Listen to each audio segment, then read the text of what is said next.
And I'm not going to lie to you, that time period of Motion.io was really stressful because we had been working on the assumption that we were building this project management tool all along. And then within a matter of weeks, we were like, this isn't working. We have to scrap not only the tool that we had built, but all of our assumptions about the things that we thought creative businesses like web designers, marketing agencies, graphic designers needed to run projects. And I'm sure anybody who has done a pivot or a new iteration of their business can agree, like, it's hard. There are so many doubts that you have because in some ways you're still so tied to the ideas of the past and the initial version of what you thought your business or your product or your services were, that leaping over that mental hurdle is incredibly tough.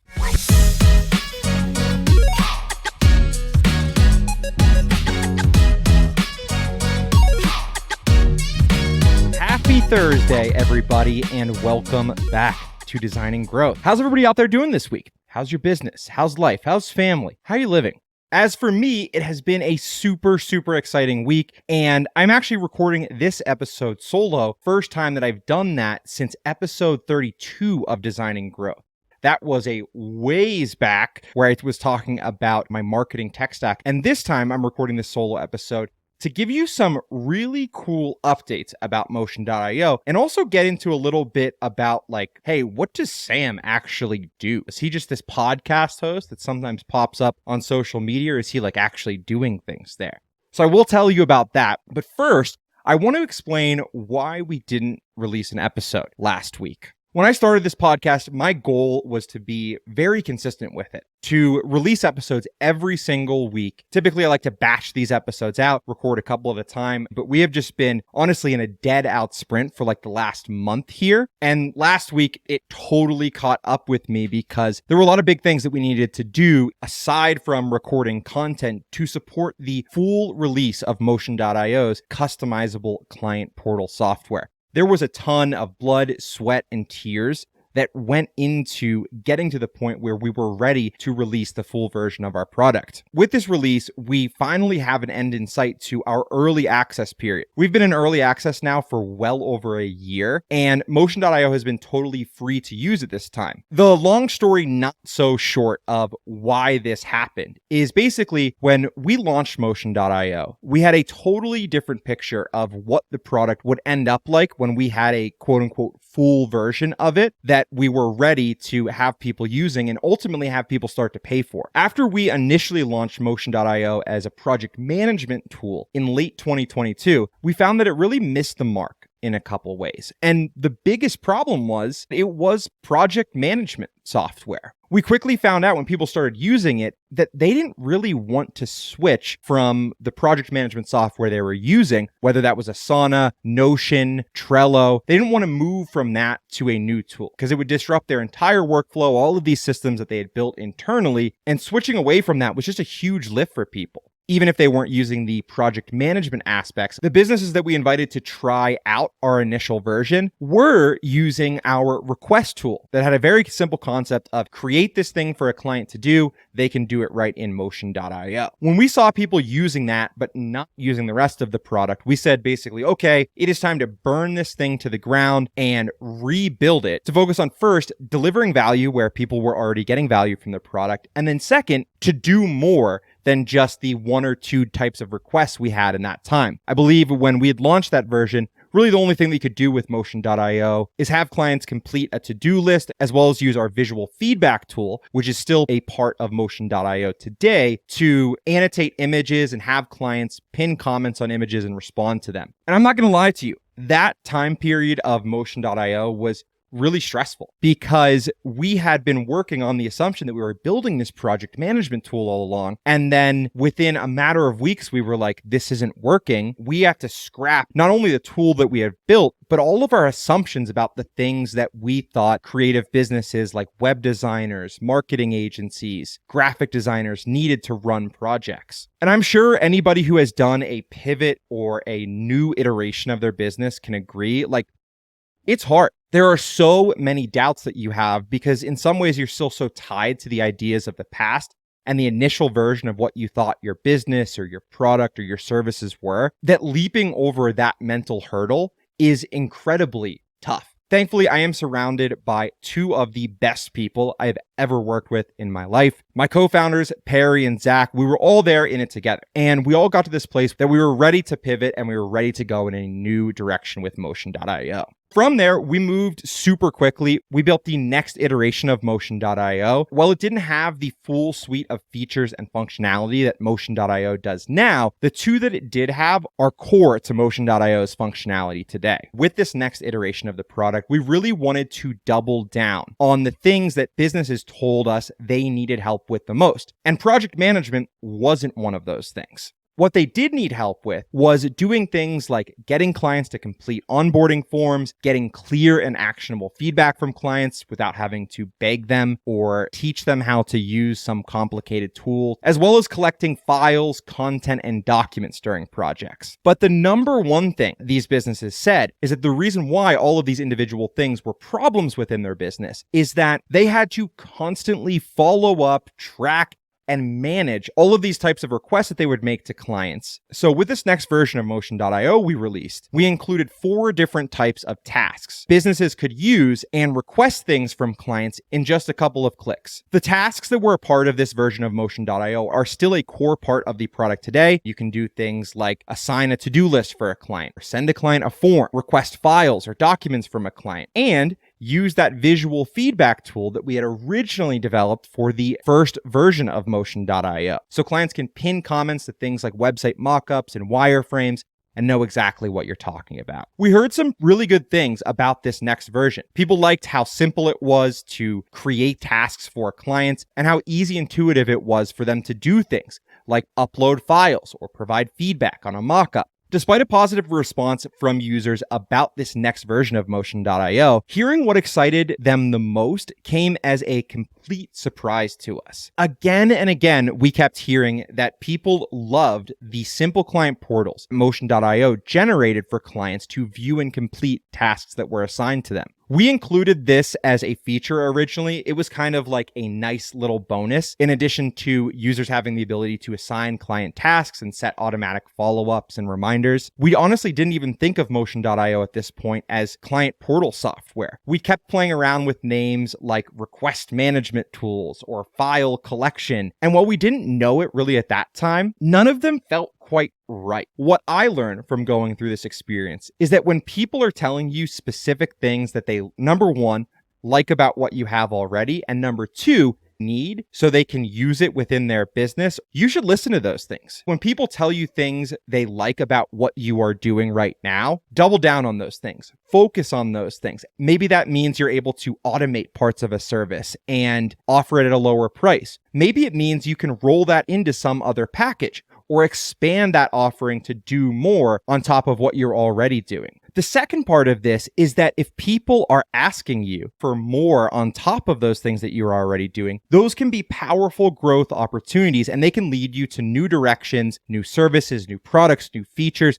They're going to help you rapidly scale your business and get you to that end destination. Whether your goal is a more sustainable and scalable business, whether it's to pay yourself a better salary, whether it's to build a business that can eventually be acquired or sold one day, listening to the people that you work with, especially when they're asking you to do something more or provide something else for them, is a really powerful indicator. So to tie all of this together, when we heard that people liked these client portals, we asked why. What do you like about them? And they said a couple things. The first was that they liked these portals required virtually no setup. If they created a project and assigned tasks to a client as a part of that project, the portal was already set up for them. It was there, it was ready, it was good to go. The next thing they liked is that it was really intuitive, meaning businesses wouldn't have to coach clients through using this software as they'd been required to do so many times with things like other client portal solutions or even doing things like inviting their client into their project management software.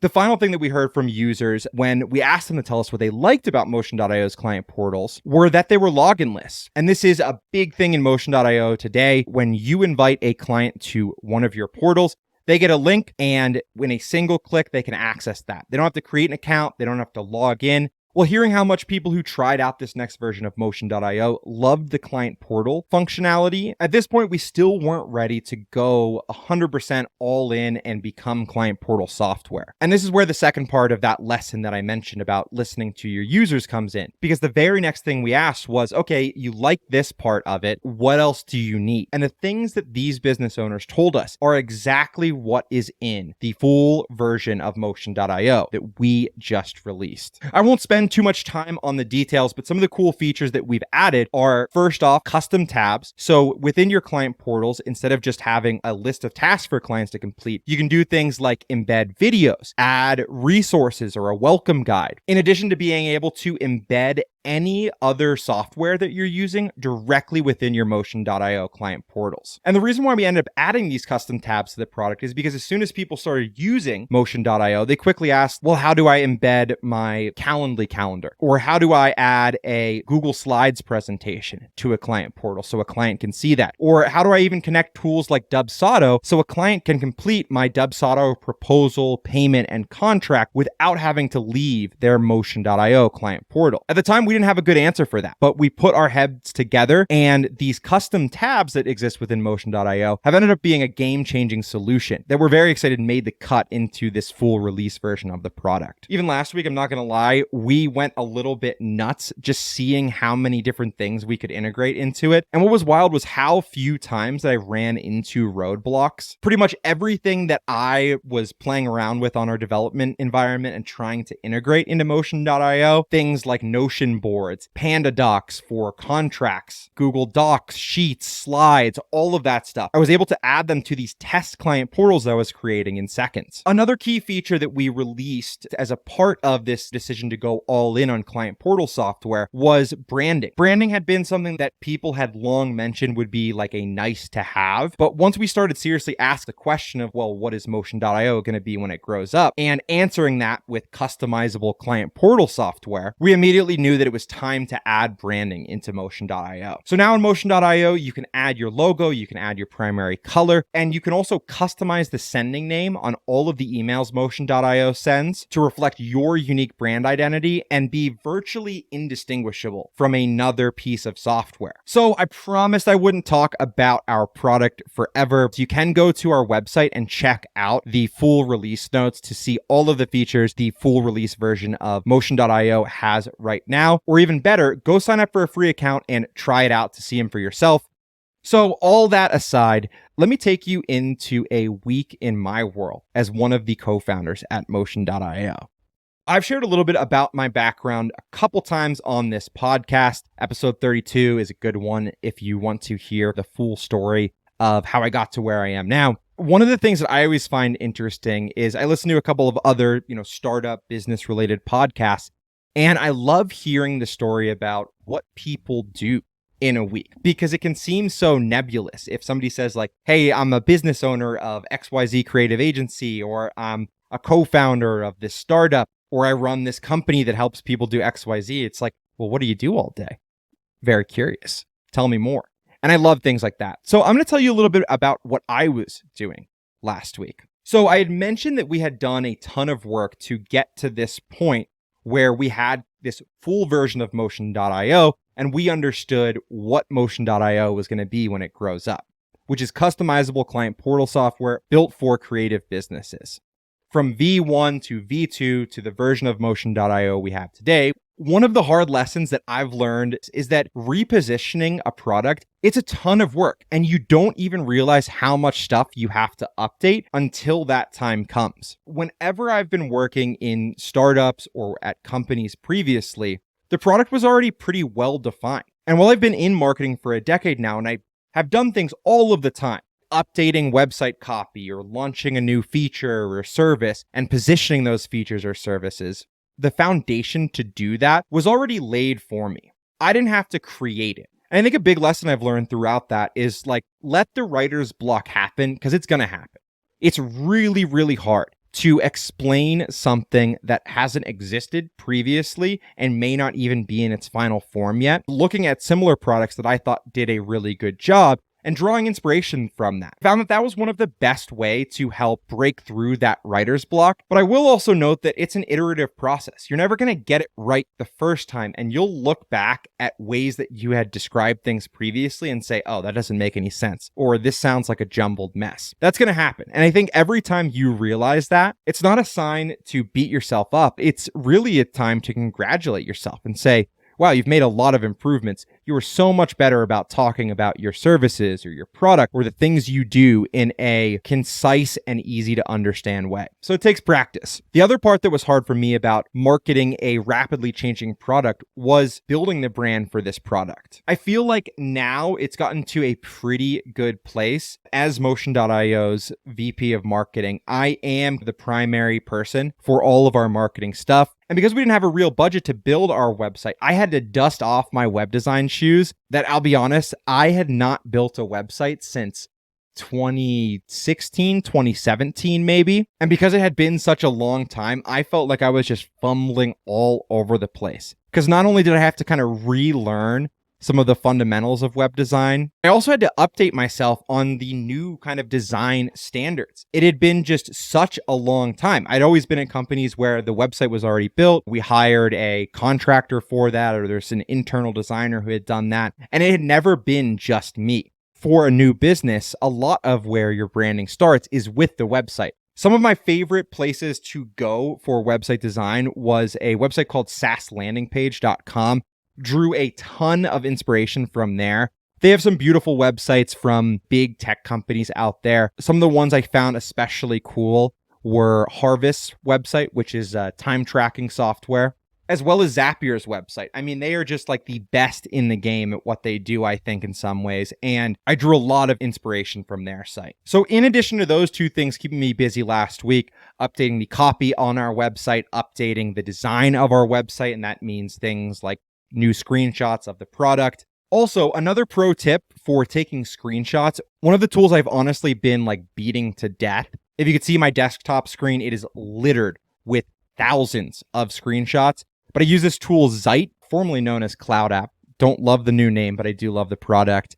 And I use that to take high quality screenshots as well as do high quality like 4K screen captures of our product. That's been a lifesaver when it comes to updating our imagery on the websites, as well as doing like YouTube tutorial videos where I'm not using something like OBS and I want just the full screen, high resolution video of the product. In addition to updating the copy on our website, updating all of our landing pages, updating all of the screenshots and imagery on our site, another thing that kept me busy last week was creating our paid advertising campaigns. We had run some paid advertising on Facebook and Instagram previously, but it was for a much older version of the product. We created those paid ads for V2 of Motion.io, which I talked a little bit about earlier. So I had to update everything to the V3 imagery. One of the tools that I have found just to be a lifesaver when it comes to creating compelling creative for paid advertising is Ad Creative Bank.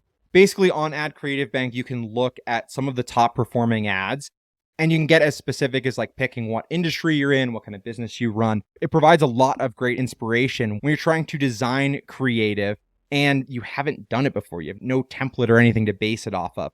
So that's another tool that I really like. And then also shout out to YouTube channels that have really, really helped me get our paid ads up and running and performing well. Jordan Platten is an awesome follow on YouTube if you do anything with paid digital advertising. He does a couple things that are like full walkthroughs of setting up campaigns on Meta, in other words, Facebook and Instagram ads, as well as another channel, Analytics Mania. And they cover a ton about Google Analytics and tracking, because that was something that I struggled with early on. That's been a good place for a while now, but getting all of that set up and hooked up to Google Analytics 4 was a bit of a bear when I had to initially get that created. The last thing that was keeping me busy last week, I mentioned how much I loved what Zapier does with their website and in their marketing. I think it's some of the best in tech, honestly. And one of the things that Zapier does especially well is they really showcase all of the various tools that you can integrate and connect with Zapier. So we took a page out of Zapier's book, and last week I actually created 9 different articles of how to connect a certain software to Motion.io. I think we are just about to bring someone on to help us with this going forward. But last week, it was just me and my co-founder Perry creating these articles. So it was like a mad dash that before we released these custom tabs and this ability to integrate all of these softwares into Motion.io, we had to come up with educational resources to teach people how to use them. And I think that that's another interesting takeaway just about entrepreneurship in general. There's always going to be things that come up that hit you totally by surprise, and you have to just figure out how to get it done. And oftentimes when those things come up that you're not prepared for, the fastest and best way is to just do it on your own. But the good news is that doing those things, whether it is editing your own content, whether it is designing your website, whether it is creating email campaigns or ad creative, every time you do one of those things on your own, you get better at hiring for that. Because you understand the quality that you want, you understand the ins and outs of how it works, and you have a level of education that's going to allow you to bring on the right person for the right job. Because that's something that I've seen happen a ton of times when people make bad hires.